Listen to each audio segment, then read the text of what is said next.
Morning, students. তোমালোকৰ ভাল? আচ্ছা, ছুটি কেনেকৈ গ'ল? ভালে গ'ল না? তো আজি মই তোমালোকক বিপৰীত শব্দ বা অপজিট ৱাৰ্ড মই কি কৰিছোঁ তোমালোকৰ কাৰণে আজি এটা TLM তাৰমানে টিচাৰ লাৰ্নিং মেথড লৈ আহিছোঁ। ঠিক আছে? ইয়াৰ পৰা তোমাক মই এখন তোমালোকৰ মই ইয়াতে তোমালোকক এতিয়া ডাঙৰ আৰু সৰুৰ বিষয়ে বুজাম। ঠিক আছে? এই যে চোৱাচোন, এই যে এইটো কি হয়, এইটো বাছ ন? কি হয়? হয়, ডাঙৰ বাছ। তো আৰু এই কাৰটো কি হয়? সৰু হয় না? তো আমি কি বুজিব পাৰিছো ইয়াৰ পৰা, এই ছবিৰ পৰা যে এইটো ডাঙৰ বাছ আৰু এইটো সৰু বাছ হয় না? ইংৰাজীত কি কোৱা হয়? ডাঙৰক বিগ আৰু সৰু কি কোৱা হয়? স্মল হয় না? তো সৰু বিপৰীত শব্দত কি হ'ব? সৰু। ঠিক তেনেদৰে ইংৰাজীত বিগৰ অপজিট কি হ'ব? স্মল। ঠিক আছে? গুড। আৰু চাব এই কাৰটো কিন্তু চলে, বুজিছা? এই যে চাব ষ্টাৰ্ট হ'ল, এতিয়া চলে। এই যে চোৱাচোন, আগতো আহে পিছতো যায়। ভাল লাগিল ন? কি আছে তোমালোকৰ? ডেৰ উল্টা কি হ'ব জানা? ডে মানে কি? দিন হয় না? এই চাব দিন। এই যে তোমাৰ ৰ'দ হৈ আছে হয় না? আচ্ছা, এতিয়া কি হ'ল চাব, এই যে ৰাতি বা নিশা হৈ গ'ল হয় না? তো আমি কি বুজিছো যে ডে মানে দিন আৰু নাইট মানে নিশা, আৰু ইয়াৰ বিপৰীত শব্দ হ'ল দিনৰ কি হ'ব? বিপৰীত শব্দ নিশা বা ৰাতি হয় না? এই যে চাব বান্দৰ, ভাল পায় না? এতিয়া চাব এই বান্দৰটো ক'ত আছে? ওপৰত আছে না? এতিয়া তললৈ আহিব চাব হা।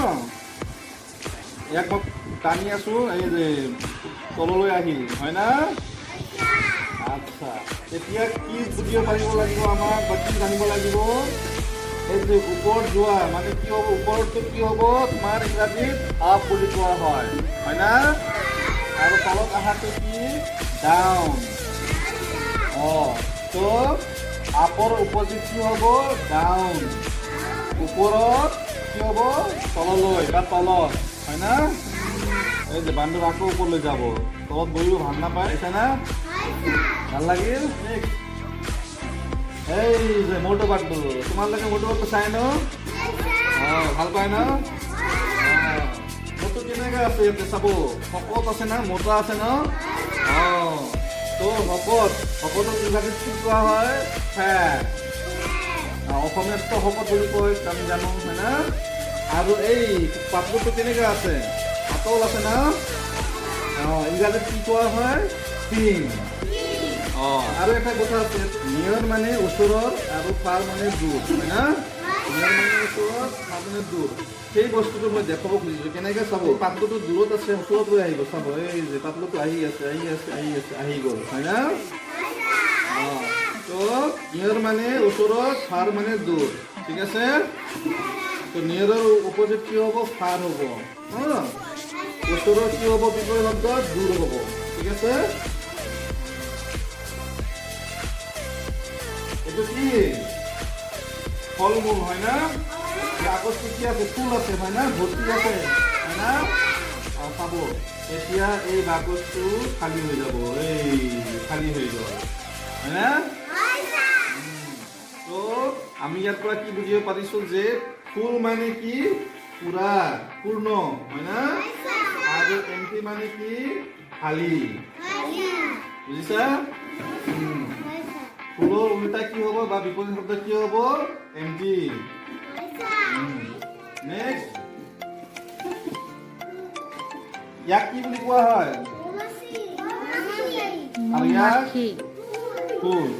তো এই মৌ-মাখিটো চাব, এতিয়া ফুলৰ ওচৰত আহিব চাব হা। এই যে আহি আছে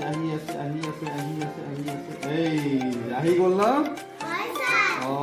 তো চাব ইয়াতে কি বুজাব খুজিছো মই তোমালোকক, এই যে এই মৌ-মাখিটো দূৰলৈ গৈ আছে হয় না?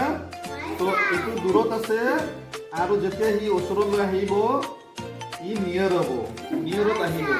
তো নিয়ৰৰ অপজিট কি হ'ব ফাৰ হ'ব বা ওচৰৰ বিপৰীত শব্দ কি হ'ব দূৰ হ'ব বুজিছা আৰু এবাৰ দেখুৱাই দিম মৌমাখিটো আকৌ ওপৰলৈ যাব হা চাব এই যে গম বুজিছে না আৰু ক'ব পাৰিছে না কেনেকুৱা লাগিল ভাল লাগিল নেক্সট চাব তোমালোকৰ নিচিনা হয় না আগফালেটো কি হ'ব তোমাৰ সন্মুখত আৰু পিছফালেটো কি হ'ব বেক ফ্ৰণ্ট আৰু বেক ঠিক আছে সন্মুখ আৰু পিছফাল বুজিছা তোমালোকে জানা গুডৰ বিপৰীত শব্দ কি হ'ব অপজিট ৱাৰ্ড গুডৰ বেক হয় না গুড মানে কি ভাল ভালৰ উল্টা কি হ'ব বিয়া হয় না ছবিখনত চাব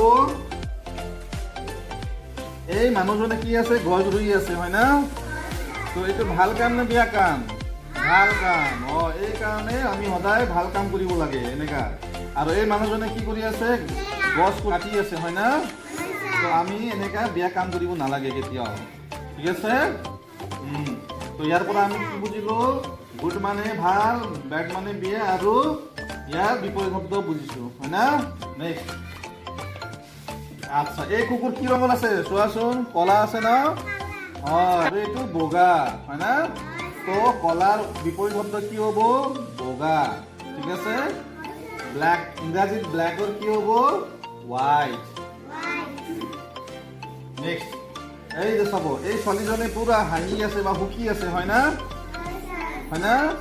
তো তো এতিয়া কি হ'ব এই যে এই ছোৱালীজনী কি হ'ল কান্দি আছে হয় না তাৰমানে কি হ'ল দুখী হ'ল তো আমি কি বুজিব পাৰোঁ ইয়াৰ পৰা যে হ্যাপি মানে সুখী স্যাড মানে দুখী আৰু হ্যাপিৰ অপজিট কি হ'ব স্যাড বা সুখীৰ বিপৰীত শব্দ কি হ'ব দুখী হয় না বুজিছা গুড এতিয়া নেক্সট ইয়ং আৰু ওল্ড ইয়ং মানে কি ডেকা আৰু ওল্ড মানে বুঢ়া তো চাব এই ফটোটো চাব অমিতাভ বচ্চন চবে চিনি পায় হয় না ইয়ং মানে ডেকা সময়ৰ ফটো মই ইয়াতে দিছোঁ আৰু ইয়াতে বুঢ়া সময়ৰ ফটো দিছোঁ নেক্সট এই দরজাটো কি আছে এতিয়া বন্ধ হৈ আছে হয় না ক্লোজ এতিয়া চাব দরজাটো খুলি যাব চাব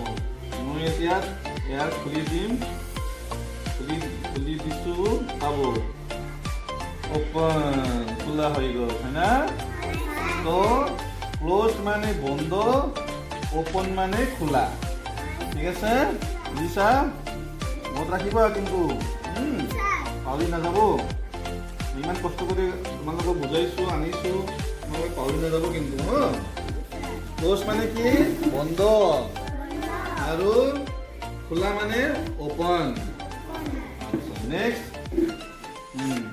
এইটো কি বস্তু পেন্সিল হয় না পেন্সিল কি আছে এইটো ইয়াতে কি আছে পেন্সিল সৰু আছে না চুমুকি আছে না এটা সৰু এতিয়া পেন্সিলটো চাব ডাঙৰ হৈ যাব এই যে ডাঙৰ হৈ গ'ল পেন্সিলটো হয় না তো সৰু মানে বা চমু মানে শৰ্ট আৰু দীঘল মানে কি লং ঠিক আছে আকৌ পেন্সিলটো সৰু হৈ গ'ল চাব আৰু ডাঙৰ হৈ গ'ল দীঘল হৈ গ'ল ঠিক আছে নেক্সট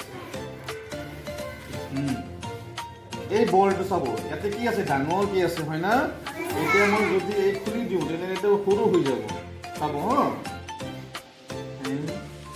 এই যে সৰু হৈ গ'ল না একে বল সৰু হৈ গ'ল তো আমি কি বুজিব পাৰিছোঁ ইয়াৰ পৰা বিগ মানে ডাঙৰ স্মল মানে সৰু বুজিছা নেক্সট আচ্ছা এই চাব এই ল'ৰাজনে কি কৰি আছে এতিয়া খেলি আছে হয়নে কিবা এটা বাকচ খেলি আছে হয় না চাব খেলা খেলাক কি কোৱা হয় ইংৰাজীত পুছ কোৱা হয় চাব এতিয়া খেলি আছে ল'ৰাটো চাব খেলি আছে খেলি লৈ গ'ল হয় না আচ্ছা এতিয়া খেলাৰ উল্টা কি হ'ব বা বিপৰীত শব্দ কি হ'ব টনা এই যে চাব এই ল'ৰাটো কিবা টানি আছে না চাব ময়ো টানি দেখুৱাম এই যে চাব এই যে আহি গ'ল না তো খেলা মানে কি আৰু একবাৰ দেখুৱাই দিম ঠিক আছে এই যে এনেকৈ টানি লৈ গ'লো মই আকৌ টানি লৈ আনিম এই যে টানি লৈ আহিলোঁ আহিছে ন তো পুশ মানে কি ঠেলা ইয়াৰ বিপৰীত শব্দ কি হ'ব পুল বা টনা বুজিছা ঠিক আছে তো আজি এইখিনি পিছত ভাল ভাল বস্তু তোমালোকৰ কাৰণে লৈ আহিম তোমালোকে যাতে মনোযোগ দি মনত ৰাখিবা আৰু পাহৰি নাযাব কেতিয়াও ঠিক আছে গুড থেংক ইউ